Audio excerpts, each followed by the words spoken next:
नमस्कार, मेरा नाम है चंदन झा और आप मुझे राकेश रमन जी के साथ देख रहे हैं और हम दोनों राजनीति फाइल्स के डिजिटल प्लेटफॉर्म पे आपसे आज रूबरू होना चाह रहे हैं, रूबरू हो चुके हैं। और आप जब हमें देखेंगे, सुनेंगे तो कुछ ऐसी बातें, कुछ ऐसे तथ्य, कुछ ऐसी कहानियाँ इसमें आपको जानने को मिलेंगी जो बंगाल से जुड़ी हुई हैं। हालांकि बंगाल में भाजपा ने बड़ी प्रचंड जीत हासिल की है, बंगाल के साथ साथ असम में भी भाजपा ने प्रचंड जीत हासिल की है।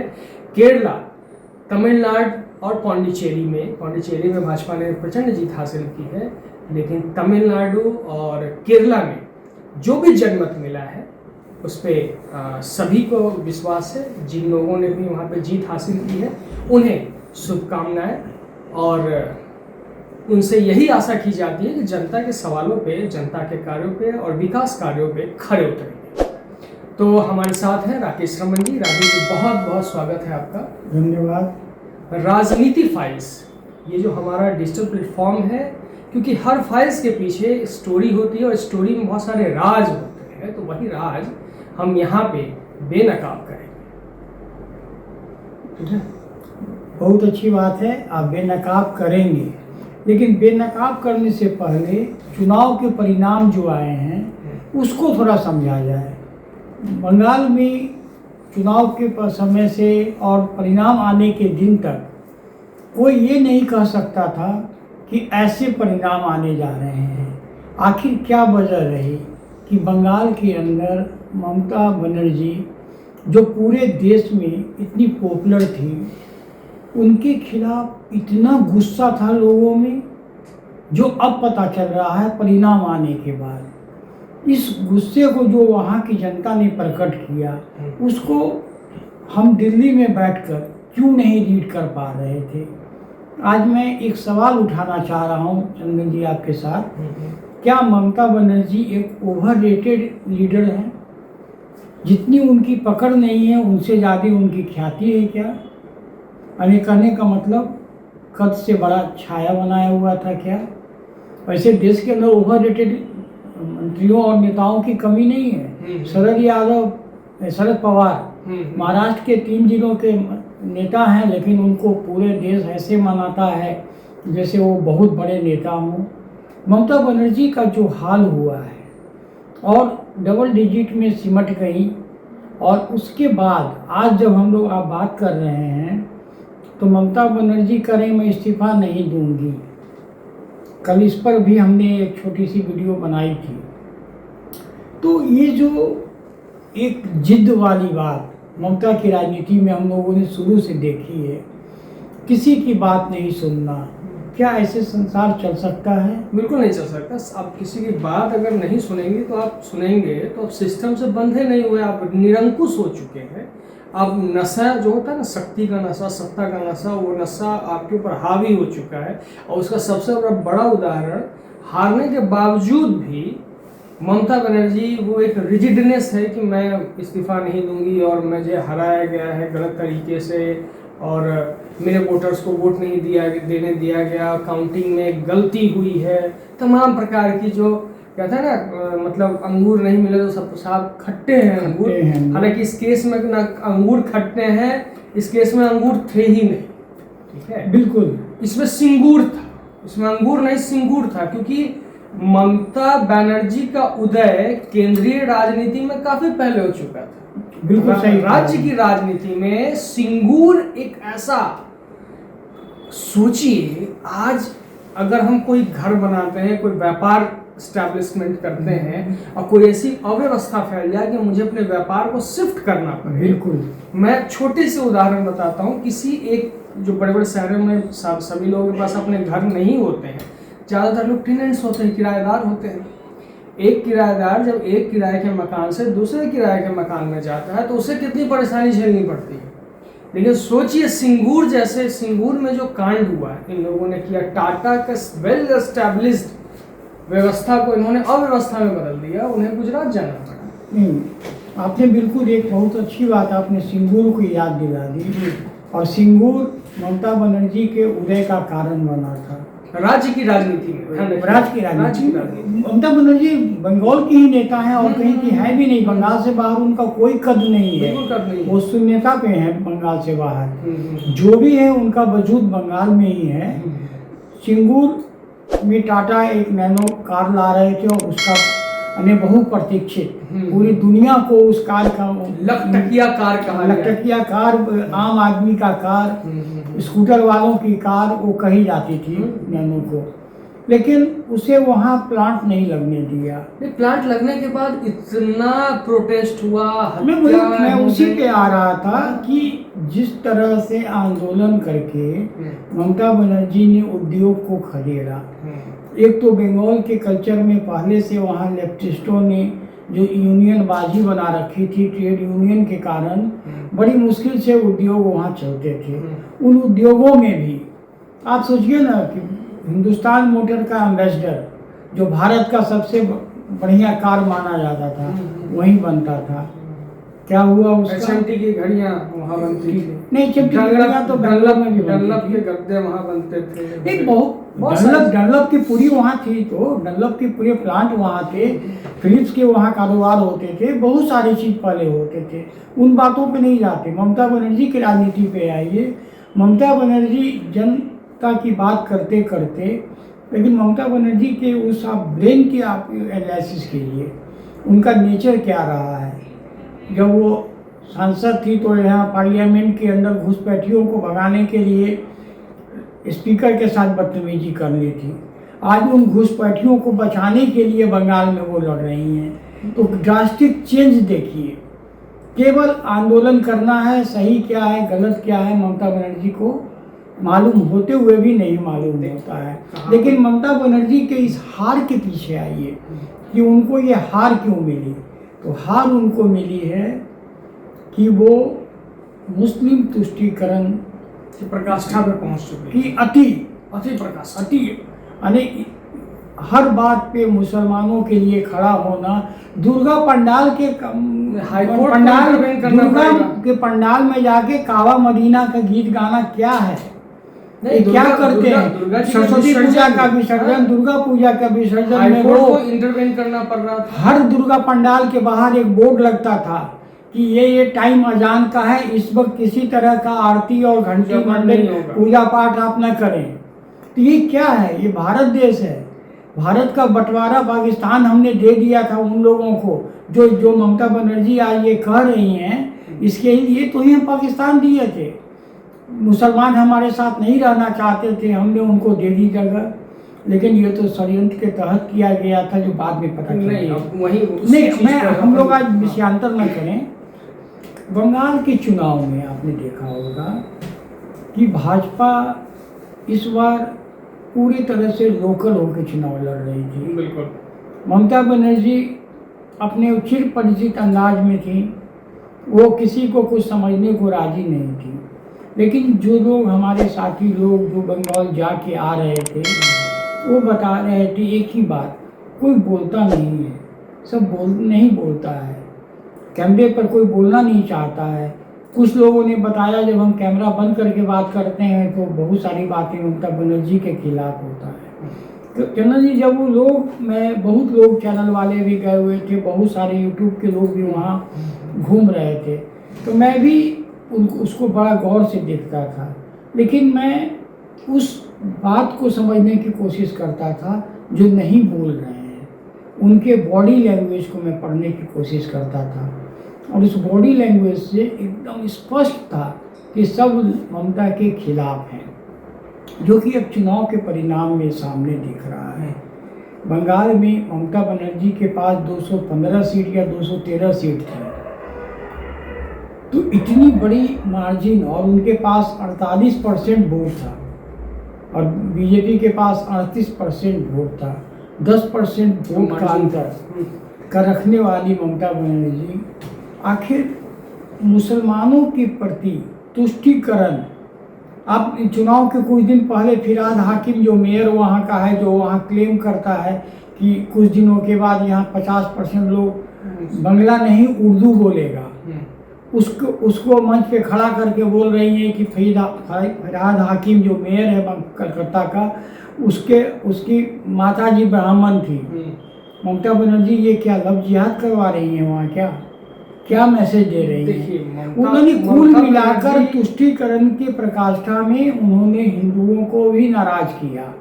दूसरा वही जो आप डेटा देखिएगा तो डेटा में साफ पता चलता है कि 100% मुसलमानों का वोट जिसके लिए उन्होंने काम किया था उन्हें मिला। मुसलमानों ने टीएमसी के साथ कोई बेईमानी नहीं करी, भाई उनके लिए काम कर रहे हैं, गलत सही सबको सही ठहराती थी वो, ठीक है।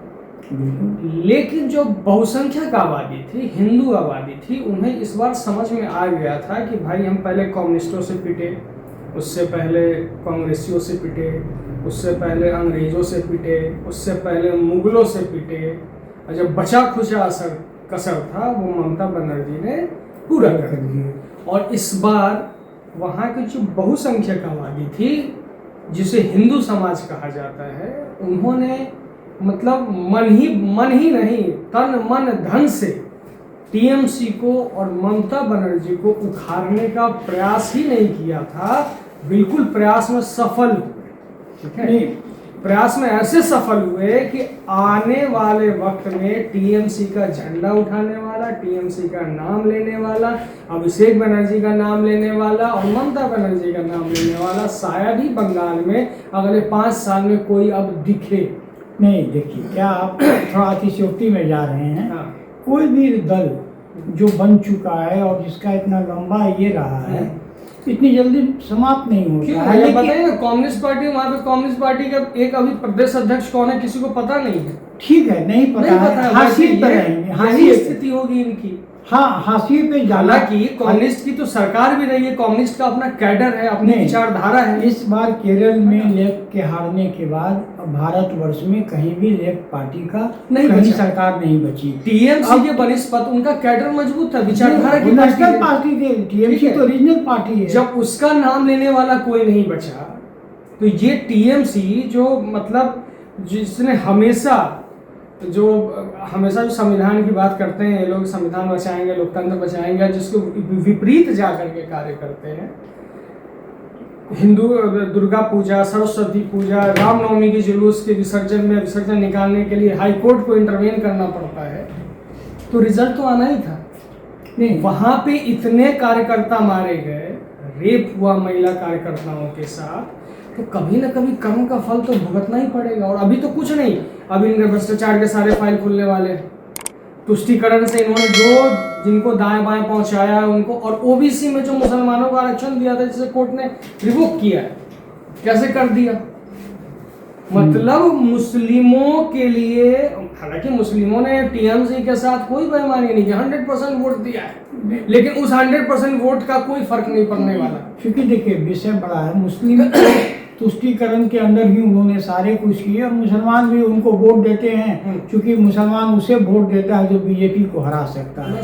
मुसलमान को क्या दिए नहीं दिए इससे कोई मतलब नहीं होता। नहीं, इसको थोड़ा सा और, जैसे आपने बोला बीजेपी को हरा सकता है। 2014 से पहले तो ऐसा 2014 तक में बीजेपी आई है, उससे पहले अटल बिहारी वाजपेयी की सरकार थी, कांग्रेस को वोट देती आ रही है। तो कांग्रेस क्या करती थी, तुम मुझे वोट दो, मैं तुम्हें जिहाद करने का लाइसेंस दूंगा, ठीक है। वही टीएमसी कर रही थी कल तक, जब तक रिजल्ट नहीं आया था। तुम मुझे वोट दो, मैं तुम्हें मस्जिद बनाने का परमिशन दूंगी, मैं तुम्हें जो बांग्लादेश से अवैध लोग आएंगे उनको लाने का परमिशन दूंगी, उनको आधार कार्ड बनवाने का परमिशन दूंगी, वोटर कार्ड बनवाने का परमिशन दूंगी, उसे भारतीय घोषित करने का परमिशन दे दूंगी। और जब एसआईआर आता है और उनको छटैया शुरू होती है, उनके पेट में दर्द नहीं, उनके अंतड़ी में और दिमाग में और दिल में एक साथ दर्द शुरू हो जाता है, वो सारी ये क्रिएट हो जाता है। ममता बनर्जी एसआईआर का कितना विरोध की, सुप्रीम कोर्ट हर दिन वो सुप्रीम कोर्ट हाई कोर्ट जाती रही। बिल्कुल 5 राज्यों में भी तो एसआईआर हुए थे, वहाँ किसी को कोई कष्ट नहीं हुआ। सवाल ये है कि ममता बनर्जी को ही क्यों कष्ट हो रहा था, क्योंकि वहाँ घुसपैठिए थे और ममता बनर्जी हर हाल में घुसपैठियों को बचाना चाहती थी। ठीक है, वोट कटते हैं तो ऐसा नहीं कि ममता बनर्जी के वोट कटे होंगे, उसमें और लोगों के भी वोट कटे होंगे।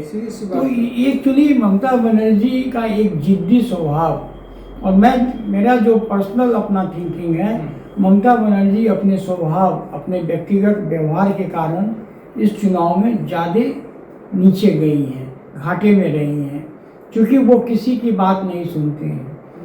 ये जो आपने देखा ना कि हम रिजाइन नहीं करेंगे, ये तो कोई संवैधानिक प्रक्रिया नहीं होती, ये नैतिकता के आधार पर होती है। विधानसभा का चुनाव हो गया, विधानसभा के चुनाव में कोई मुख्यमंत्री नहीं चुना जाता है, हाउस चुनी जाती है, फिर हाउस के सबसे बड़े दल अपना नेता चुनते हैं जो मुख्यमंत्री बनते हैं, और छोटे दल के नेता चुनते हैं अपने को, वो विपक्ष के नेता बनते हैं।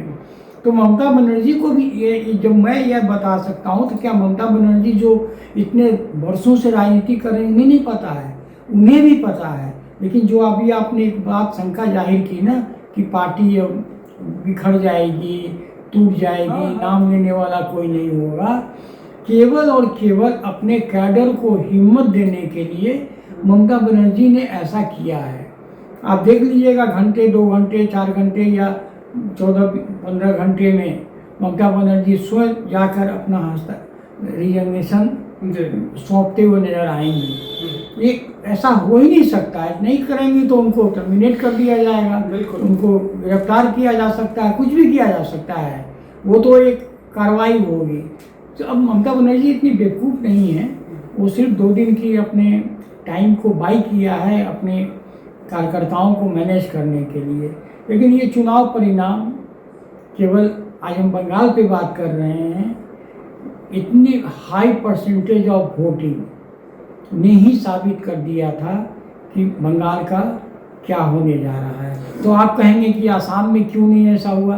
क्योंकि असम में प्रो इनकम्बेंसी थी, यहाँ एंटी इनकम्बेंसी थी, इसलिए यहाँ हार हुई है और असम में बढ़कर जीत मिली है। अब वही जैसे ममता बनर्जी जी का 15 साल का राज रहा, 15 साल में वो केंद्र के साथ कभी भी उनका रिलेशन बढ़िया नहीं माना गया, कभी भी, जब 2014 के बाद से आज तक। लेकिन ये लोग इतने बड़े पॉलिटिशियन हैं, कहीं कहीं चूक जाते हैं, चाहे जो भी हो। 2011 16 अगस्त के बाद भारत की राजनीति पूरी तरीके से बदल गई, जब से अन्ना आंदोलन दिल्ली में स्टार्ट हुआ। नहीं, यहाँ पे मैं एक बात आपको गौर करने वाली है। कांग्रेस के बाद जब लेफ्ट की सरकार आई, तब से आज ममता बनर्जी तक कभी भी केंद्र और राज्य के साथ सरकारें नहीं संबंध ही नहीं रहे। दोनों डबल इंजन की सरकार कभी नहीं रही। जब वहाँ लेफ्ट थी तो इधर कांग्रेस की सरकार थी, ममता बनर्जी थी तो कांग्रेस की सरकार थी, फिर भाजपा की सरकार आई। तो कहने का मतलब बंगाल बाय नेचर थोड़ा रेडिकल दिखता था, खासकर भद्र लोग जिन्हें हम कहते हैं, जो एलिट वर्ग है बंगाल का, वो एक अपना मिजाज रखता था। लेकिन उन मिजाजों को भी ममता बनर्जी के इरेस्पॉन्सिबल बिहेवियर और एक्सेस ऑफ तुष्टीकरण ने उनको भी कुछ सोचने पर मजबूर कर दिया। अन्यथा सेक्रेटरिएट, जो बंगाल का सेक्रेटरिएट है जिसको नवन्ना कहा जाता है, जीतने के बाद वहाँ पूरे के पूरे जो वहाँ के कर्मचारी हैं सारे, जो जिस तरह से सेलिब्रेट करते दिख रहे हैं, सेलिब्रेट करते दिख रहे हैं, वही मैं कह रहा हूँ। वो अपने आप में सारी कहानियों को कहता है। आज देश 8वें वेतन आयोग की बात कर सोच रहा है और वहाँ 6ठा वेतन आयोग चल रहा है। भाजपा ने एश्योरेंस दिया है उनको 7वें वेतन आयोग का। तो 7वें वेतन आयोग और 6ठे में अंतर यही है कि 10,000 रुपया हर व्यक्ति के सैलरी बढ़ जाएंगी। क्यों नहीं खुश होंगे वो? सबसे बड़ी बात ये है। और देखिए, महिला तुष्टीकरण के लिए उन्होंने भी काफ़ी स्कीम चला रखी थी, लेकिन जब आप महिलाओं को सुरक्षा नहीं देंगी तो कौन आपके साथ रहेगा? आरजी कर में आप साफ साफ पीड़िता के खिलाफ दिखी, आप दोषियों को बचाते हुए दिखी। इस कारण ये तो चुनाव के मल्टी फैक्टर्स होते हैं, उनमें ये सब बड़े इम्पोर्टेंट फैक्टर हैं जिस कारण तृणमूल कांग्रेस को हार मिली है। ये देखिए, ये सब सतही चीज़ें हैं, सब लोग जान रहे हैं। सब कोई ऐसी चीज़ नहीं है कि ये लेमन लैंग्वेज है या लेमन कोई समझ में नहीं आ रहा है। अखबारों में, सोशल मीडिया पे, मेन स्ट्रीम मीडिया पे ये सारी चीज़ें दिखाई दे रही हैं। लेकिन क्या जब हमें ये सारी चीज़ें पता थी तो क्या ममता बनर्जी एंड कंपनी को ये बातें पता नहीं थी? उनके पास इंटरनल रिपोर्ट्स नहीं थे? उनके पास इंटरनल रिपोर्ट्स थे। ऐसा नहीं कि नहीं था कि वो हम हार जाएंगे या बिल्कुल बुरी तरीके से हार जाएंगे। जब उनके पास इंटरनल रिपोर्ट था तो लास्ट के कुछ टाइम, इलेक्शन से कुछ टाइम पहले हमने देखा कि टीएमसी किस तरीके से बीजेपी के सपोर्टर्स को, बीजेपी के मेंबर्स को, जो कार्यकर्ता हैं बीजेपी के तरफ जो सॉफ्ट कॉर्नर रखते हैं, उन पे कितना ज़्यादा काउंटर अटैक करना स्टार्ट कर दी थी मल्टी डायमेंशनली। आप देखेंगे जो प्रवक्ता लोग हैं वो अलग से कर रहे थे, जो ग्राउंड लेवल उनके मेंबर्स हैं वो ग्राउंड लेवल पे काम कर रहे थे कि अटैक की किसी डर की राजनीति की प्रकाष्ठा इतनी बढ़ा दो कि 2021 की तरह वापस डर के हमें वोट दे दें। यहाँ पे आपको मैं रोकूंगा। ये पहला चुनाव है बंगाल का जिसमें एक व्यक्ति की हत्या चुनाव में नहीं हुई है। पहले तो मार दी जाती थी, नहीं बिल्कुल, पहले तो हत्या कर दी जाती थी चुनाव के चलते, चुनाव के बीच में पहले से। आप बयानबाजी सोचिए, अभिषेक बैनर्जी कहते हैं, देश के गृह मंत्री को धमकी देते हैं आकर के, वही फालता पे आ रहा था मैं, वो धमकी देते हैं कि हम ऐसा कर सकते हैं, हम वैसा कर सकते हैं। एक वहां का लोकल नेता है जहांगीर, वो जिसकी हो सकती हैसियत बहुत बहुत बड़ी पॉलिटिकल हैसियत हो, कहा जाता है वो लेफ्ट और राइट हैंड है किसी बड़े टीएमसी के लीडर के, वो पूरे देश के जो वहाँ पे पैरामिलिट्री फोर्स हैं, उनके जो सीनियर लोग हैं, उनके साथ मिसबिहेविंग करना, उनको धमकी देना, साफ दर्शा रहा था कि उनके पास रिपोर्ट्स थी कि हम हार रहे हैं, और लास्ट मोमेंट पे किसी तरीके से डरा के धमका के उनका वोट अपनी तरफ ले लो। नहीं वही जो सक्सेस नहीं हुआ। आपको जो आप कंक्लूड करना चाहिए, समय काफी हो गया है। फालता का जो जगह जहाँ से जहांगीर चुनाव लड़ रहा है और वो अभिषेक बनर्जी का एमपी कंस्टिट्यूंसी के अंदर आता है। फालता में मात्र 30% मुस्लिम रहते हैं, लेकिन इनके जो गुंडागर्दी के चाहे जो पहले के तरीके, टीएमसी कैसे जीतती थी उसका सिंपल सा उदाहरण है कि वो मोहल्ले में जाके कह देती है तुम लोग वोट देने नहीं आना, और सबके फर्जी वोट डलवाया करती। बस। इस बार ये सब नहीं हो पाया सेंट्रल फोर्सेस के लाने के कारण, और यही कारण रहा कि ममता बनर्जी जो रिगिंग करती थी तरह तरह के उपायों से, आपने सबने पूरा देश में देखा है कि जहाँ पर के ईवीएम के पर जहाँ भाजपा का साइन था वहाँ टेप लगा दी गई थी। तो कहने रिगिंग के तरीके थे जितने ममता बनर्जी की नहीं चली, और यही कारण है कि ममता बनर्जी जिसकी हकदार थी उतनी ही सीटें उनको मिल पाई है। राजनीति में कभी किसी को जीरो नहीं कहा जा सकता, कब कौन बाउंस कर जाएगा ये कोई नहीं जानता। भाजपा भी 2 सीटों की पार्टी थी, आज कहाँ से कहाँ आ गई है। बिल्कुल सही है। लेकिन हाँ, उम्मीद कीजिए कि अपने इन गलतियों को ममता बनर्जी सुधार करें, क्योंकि एक अनुभवी नेता हैं। अगर पॉजिटिव वे में जाएंगी एकदम लेमैन लैंग्वेज में आपकी इस बात को कह के यहीं पे वाइंड अप करने की कोशिश करते हैं, क्योंकि हमारा कार्यक्रम का जो है जो थीम है, जो इसके पीछे क्या स्टोरी चल रही है बैकएंड पे, वही बताने का है। लेमैन लैंग्वेज में मैं समझा दे रहा हूँ कि कोई भी पार्टी, कोई भी पॉलिटिकल पार्टी जब तक पब्लिक का अथाह सपोर्ट उसे नहीं मिलेगा वो सत्ता पे नहीं आ सकती, और सत्ता पे आने के बाद जिनका सपोर्ट लिया उनके लिए कार्य नहीं करेगी, उनके अगेंस्ट में जाके कार्य करेगी। तो ममता बनर्जी की पार्टी के साथ, ममता बनर्जी के साथ जो भी हुआ वो बहुत कम हुआ है। नहीं तो इस देश में ऐसी पार्टियां हैं जिस पार्टी के प्रधानमंत्री तक बने और आज उस पार्टी का नाम लेने वाला कोई नहीं। जैसे मोरारजी देसाई बने, उस पार्टी को उनका नाम लेने वाला इस पूरे मुल्क में कोई नहीं। ये स्थिति हो गई वैसी पार्टी की। तो खैर, तो ममता बनर्जी ने जो किया उसका फल वो भुगत रही हैं। आने वाली सरकार से हमारी यही उम्मीद है, पूरी बंगाल की जनता की उम्मीद है कि वो इनके भ्रष्टाचारों पे जांच करेगी।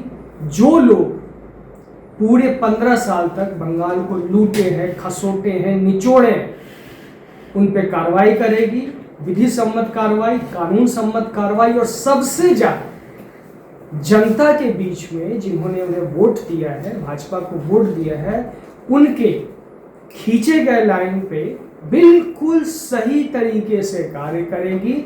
नहीं तो वो दिन भी दूर नहीं कि कब किसको हटा दिया जाए, कब किसको वापस से सत्ता में बुला लिया जाए, जनता के ऊपर है। क्योंकि लोकतंत्र में जनता ही जनार्दन है और लोग हार से ही सीखते हैं, असफलता से ही सीखते हैं।